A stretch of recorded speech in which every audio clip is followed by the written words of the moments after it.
Cokoto, UmoyAir Communications. This has earned you numerous awards and honors. Before we track back, let's talk about the present. Welcome to the bridge. Actually, I'm being so rude. Welcome to the bridge. Thanks for taking the time to join us. No, thank you. Thank you so much, Chanel. And your pleasure. So the numerous awards that you've earned for all your hard work, what are they? Talk us through them. Okay, how do I sound? Not vain. Hey, moment of vanity once in a lifetime keeps the doctor away, hey? You're allowed to. Go for it. Go All for right, it. so, we're giving you permission to be vain. Okay, thank you. Just to give you a little bit of a background, obviously my name is Khaya Cokoto. I'm MD of UmoyAir Communications.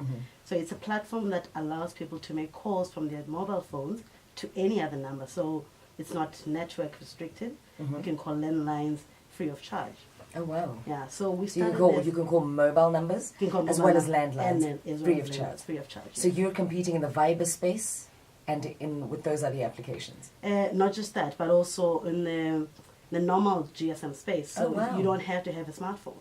Okay. So when we started this, it was way back in 2010, 2011. Healthy time. Yeah. Good times. Good time. Yes. Yeah. So, I mean, what we're really trying to solve, we saw from Please Call Me, and you're like, oh, okay, Please Call Me now, they had advertisements at the end. And my partner was saying, imagine if the advertisers would actually pay for calls, like you do with your reverse calls. So, and that would really solve a problem, because sometimes you send a please call me, and people got very, very creative with the please call me, the 10 digits. You know, they were like, come in now or I'll kill you or whatever. I mean, like a whole paragraph in 10 digits. Yes, please call, I'm on my way to buy you chicken or something. Oh, worse. But I'm running late. Yes. Yes. By the way, get me airtime. So what we wanted to do is that sometimes it would be a real emergency, you know, and so we wanted to give the power to the user to be able to get an immediate response. So obviously, I'm an entrepreneur. You're going to ask us how we make money. So those calls would be sponsored by advertising. So currently, how the model works is that you dial whatever number you want to dial. You register once you use the platform. You dial the number. You hear a short ad, usually not longer than 10 seconds, and which is based on your demographic. And after that, you connect it to the number that you wish to speak to. That is so smart. So I'm forced literally, and not in a bad way, but I'm healthily consuming these commercials before I actually make my call. For me, that's very smart, because I'm not going to hang up, because I'm irritated by commercials. It's a short call. I mean, it's a short ad. It's only 10 seconds. And also, we don't bombard the person that you're calling, because you don't know who they are. So it's not force-fed advertising. You're the one that is opted in, you know. So you know that you're going to get the ad because you're anticipating a free call. Sure. You know? That is incredible. So you conceptualized this. You got this off the ground. Did you partner with anyone? So I started with my partner. So yes, we did that, and we have a patent for it.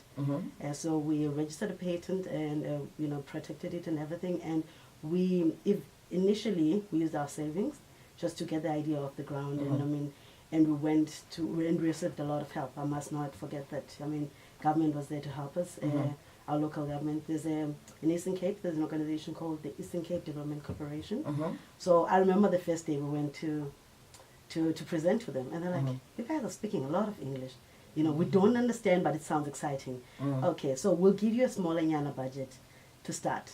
And they then helped us with this lady who was going to put a concept document for us.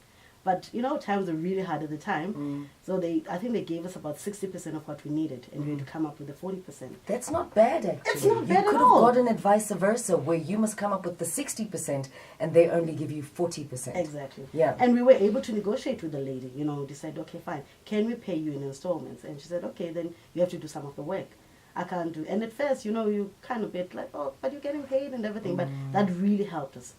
You know, we did our market studies, we did the focus groups, we did all of that ourselves, and then we realized exactly what during that study we realized what technology was available and what we could take advantage of and what we needed. So it enhanced you, that process enhanced your knowledge of your consumer base. Exactly. Besides, speaking of hard times, I mean, besides getting assistance from the government, you know, financially, what other problems did you, manage to, actually, what other problems did you face, with regards to the business itself? Okay. So besides financially. Besides financially. Yeah. Okay, this is a long story with UmoyAir. As I said, that we started way back in 2011. And I mean, your first question was about, and your first question was about even the awards as well that we received. And so with that, you get a lot of recognition. We traveled the world, we've been to Israel, we've been to the US, a number of times. We were invited to Silicon Valley to go present, and every time we're receiving this, this attention and all of this. And I mean, we got one of the awards was the Technology for Women in Business. And that was an overall award. It was the youngest winner at the time ever. How old were you at the time? I was 32. Nice. Okay. So what happened was, we're getting a lot of this fanfare and a lot of this attention, and what we think we're ready for, and I mean, we were ready for that, we wanted to commercialize, but that was not coming. Sure. So, and you find that you go to the States and you're there, you're in Silicon Valley, and you hear of all these stories, the Facebooks, the Twitters, and how they just pivot and they get numerous investor attention. They get $20 million. And their revenues just spiking every time they make a headline. The revenue spike. And you're like, this is my story.